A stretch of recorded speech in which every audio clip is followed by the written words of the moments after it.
আর আমার সবচেয়ে পছন্দের একটা আমল আছে, ঘুমানোর সময় চেষ্টা করি কোনো রাত্রে যেন বাদ না যায়।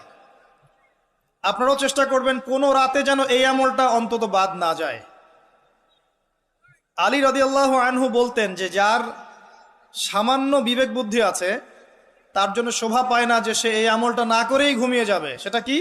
সূরা বাকারার শেষের 3টা আয়াত তেলাওয়াত করবে।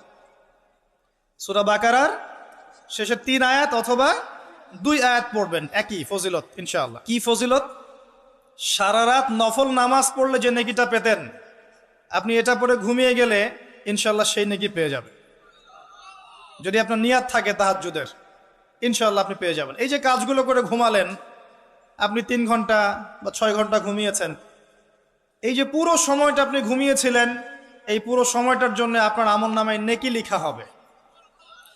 অথচ ঘুমের দরকার কার ছিল? আমার না আল্লাহর? আমার স্বার্থ।